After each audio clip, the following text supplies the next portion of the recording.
नाज़रीन, भारतीय army chief general Manoj Mukund Naravane इन दिनों सऊदी अरब और मुत्तहिदा अरब अमारात के दौरे पर हैं और ये बताया गया है कि 8 दिसंबर से वो वहां पर मौजूद है। 14 दिसंबर को उनका ये जो दौरा है वो इख्तिताम पजीर होने वाला है। लेकिन इसके साथ साथ मैं आपको ये भी बताते चलूं कि इस दौरान उन्होंने सऊदी नेशनल डिफेंस यूनिवर्सिटी का भी दौरा किया है और वहां पर खिताब भी किया है। अब इसराइल और अरब ममालिक के दरमियान जो बढ़ते हुए ताल्लुकात हैं, उसके बाद इस दौरे को खासी अहमियत की निगाह से देखा जा रहा है। लेकिन अगर इसको हम पाकिस्तान के तनाजुर में देखें तो क्या पाकिस्तान पर इस दौरे का कुछ असर जो है वो पड़ सकता है, खा वो पॉजिटिव हो या फिर नेगेटिव हो। पॉजिटिव को तो हम लोग किसी भी तरीके से देख ही नहीं सकते। नासिर बिगचौताई साहब, पाकिस्तान पर असर हो दौरे का? गुजारिश है कि विद इन 60 सेकेंड्स। देखिए, कोई अचानक मामला नहीं है और ये एक पूरी चेन ऑफ सीरीज है।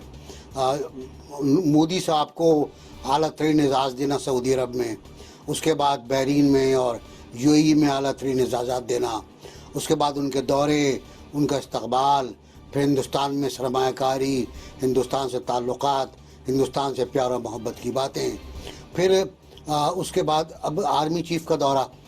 इसको मैं इसलिए इम्पोर्टेंट कह रहा हूँ कि ये दौरा फ़ौज से फ़ौज के ताल्लुकात हमवार करेगा और ये एक नया पहलू है खलीज और हिंदुस्तान के दरमियान ताल्लुकात का। लेकिन मैं नहीं समझता कि मेरे मुल्क पे इसका कोई असर पड़ना चाहिए, क्योंकि हम इसके लिए शायद तैयार हैं। हम ज़हनी तौर पर इसके लिए तैयार हैं कि जिस तरह खलीज GCC पूरा का पूरा वजन डाल रहा है अपना हिंदुस्तान के पड़े में। सबसे बड़ा मंदिर अबू धाबी में बना हुआ है, सबसे बड़ा दुनिया में शायद एक पहला, दूसरा। उसके बाद वहाँ और मसाइल हैं, इसराइल से ताल्लुकात कायम हो रहे हैं, मराकश ने कबूल कर लिया है, सब कबूल कर लेंगे, सब हाँ कर देंगे आहिस्ता आहिस्ता। तो हम तैयार हैं शायद कि सऊदी अरब वगैरह उधर जाने वाले हैं। अमीर, विद इन 60 सेकंड प्लीज। देखिए, 2 दिन ये ठहरेंगे सऊदी अरब, 2 दिन ठहरेंगे ये यूएई में तकरीबन 26 लाख से ज्यादा इंडियंस हैं जो वहाँ काम कर रहे हैं। टोटल पॉपुलेशन है तकरीबन 1 करोड़। तो आप समझ लें कि 27% के करीब आबादी जो है वो भारतीयों पर मुश्तमिल है यूएई की।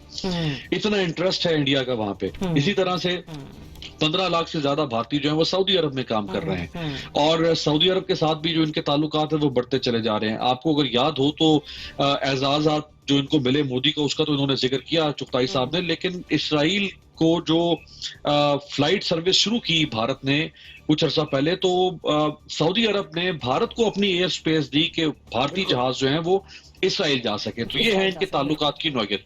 अब एक तरफ है मोहम्मद बिन सलमान, एक तरफ है MBZ और उधर MBS, इधर मोहम्मद बिन जायद MBZ जो क्राउन प्रिंस है अबू धाबी के और डिप्टी सुप्रीम कमांडर हैं यूएई की आर्म्ड फोर्सेस के। ये दोनों इस वक्त जो हैं इनके ताल्लुकात बहुत अच्छे हैं और ये इन दोनों का विजन सामने आ रहा है कि इन्होंने इसराइल के साथ भी ताल्लुकात, इधर भारत को भी प्रमोट किया जा रहा है। और ये पाकिस्तान के लिए मैसेज ये है कि अगर आपने तुर्की, ईरान और चाइना वगैरह के साथ ज्यादा जफियां डाली तो भाई ठीक है, फिर हम भी अपना मतलब जवाब ये मामला चल रहा है अमीर। ये जो मैंने पाकिस्तान के मामलात और उनके ताल्लुकात, ये हमें शायद उसी का मैसेज है। मेरे पास वक्त मुख्तसर है। सिद्दीकी साहब, with in 1 minute please.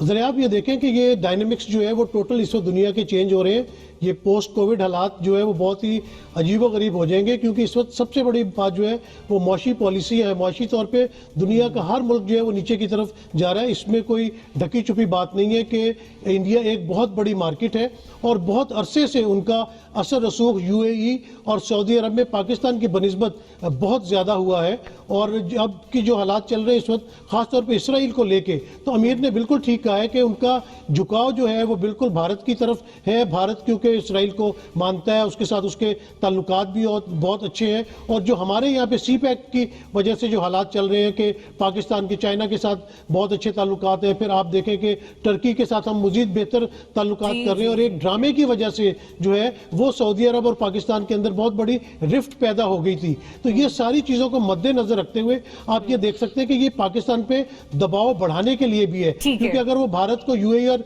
Saudi अरब में खुशामदीद कहेंगे तो पाकिस्तान के लिए ये बड़ा पॉइंट आपको आ गया, प्रेशर आएगा और उसी की ही ये एक स्ट्रेटजी हमें नजर आ रही है। रोमी साहब, क्विकली प्लीज।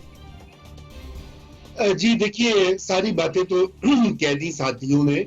वाकया ये है कि ये जो है मामला जो मिडिल ईस्ट में اور جنوبی ایشیا کے جو روابط ہیں یہ اب بڑی تیزی سے تبدیل ہو رہے ہیں. اور ہندوستان میں نہ صرف یہ کہ سعودی عربیہ نے آرامکو جو ان کی کمپنی ہے انہوں نے بلینز آف ڈالرز کی سرمایہ کاری کی ہے، بلکہ سعودی عربیہ $100 بلین کا اعلان کیا تھا کہ وہ انڈیا میں انویسٹ کریں گے. اور یہ پچھلے سال کی بات ہے، اور پھر انہوں نے بعد میں کہا کہ کووڈ کی باوجود وہ یہ کریں گے. اور کشمیر کے اوپر جو ان کا سٹینس ہے وہ بھی ہم نے دیکھ لیا ہے. اب ہمارے لیے یہ بڑا چیلنج ہے کہ ہماری پالیسی کیا ہوگی. اس کا اثر تو ظاہری بات ہے کہ پاکستان پہ بالکل پڑے گا، اور اس سے ہم جو ہے چشم پوشی نہیں کر سکتے. اور وہ یہ ہے کہ روایتی طور پر یہ ہمارے الائز سمجھے جاتے تھے، مگر اب ایسی بات نہیں ہے. اب ان حالات میں کیا کرنا چاہیے پاکستان کو؟ ایک طرف تو یہ نا کہ ہم ناراض ہو جائیں کہ جی آپ ایسا کیوں کر رہے ہیں. آپ کا پوائنٹ اگر رومی صاحب ہمیں کرنا کیا چاہیے، میں کوشش کروں گی کہ کل ہم اس پر بھی بات کر سکیں. میرے پاس وقت مختصر ہے. مونا جلدی سے بس یہ کہنا کوشش کروں گی کہ کیا اثرات ہوں گے. دیکھیں معاشی طور پر مجھے اس کا اثر نظر آتا ہے، کیونکہ پاکستانی بھی بہت سارے وہاں مقیم ہیں جو وہاں سے ریمیٹنسز وغیرہ بھیجتے ہیں، وہاں ملازمتیں کرتے ہیں. تو اگر وہاں پر یہ کوئی کٹ لگاتے ہیں مزید، پہلے بھی بہت ساری اس طرح کی چیزیں آ چکی ہیں، خبریں آ چکی ہیں UAE سے، سعودی عرب سے، کہ پاکستانی ملازموں کے خلاف یہ اس قسم کے کوئی اقدامات کر رہے ہیں. تو اب یہ اگر اس قسم کی کوئی چیز کرتے ہیں تو ظاہر ہے اس کا معاشی ایک بہت ہمیں سیٹ بیک پڑے گا. وہ تمام لوگ پھر یہاں مائگریٹ کریں گے، ہماری ریمیٹنسز پہ اثر اس کا منفی پڑ سکتا ہے. لیکن دفاعی طور پہ مجھے نہیں لگتا اس کا اثر پڑے گا. اس کی وجہ یہ ہے کہ یہ UAE اور سعودی عربیہ تو خود پاکستان پہ ڈیپینڈ کرتے ہیں اپنی دفاعی ضروریات کے لیے، اور یہ پاکستان کی طرف دیکھتے ہیں جب بھی ان کو کوئی خطے میں مشکل پیش آتی ہے.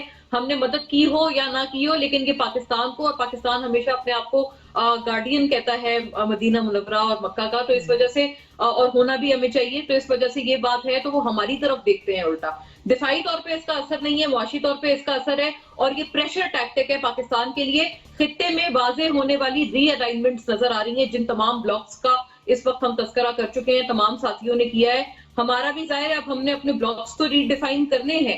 یہ اب وقت ہو گیا ہے، اور مجھے لگتا ہے اس کے اوپر کھل کے بات ہونی چاہیے. اس بات کو زیادہ ہمیں سینسر نہیں کرنا چاہیے، کھل کے اس کے اوپر بات کریں، ڈسکشن کریں، تاکہ ہمیں کوئی راہ اس میں کوئی ہموار ہم اچھی ہوتی ہوئی نظر آئے. بالکل ڈیفنس ہرڈلز سے اتنا کچھ نقصان نہیں ہو سکتا. اکنامیکل جو ہرڈلز ہیں وہ بڑھتی ہوئی دکھائی دے رہی ہیں آنے والے دنوں میں. لیکن ناصر نے فرمایا کہ پاکستان کو اس کا بہترین طور پر اندازہ ہے اور ہم اس کے لیے تیار بھی ہیں. لیکن ساتھ ہی ساتھ یہ بھی کہنا چاہوں گی کہ ہاں یہ جو پریشر ہے وہ اس وقت پاکستان پر ڈالنے کی کوشش ضرور کی جا رہی ہے. مجھے اجازت دیجیے. اللہ حافظ.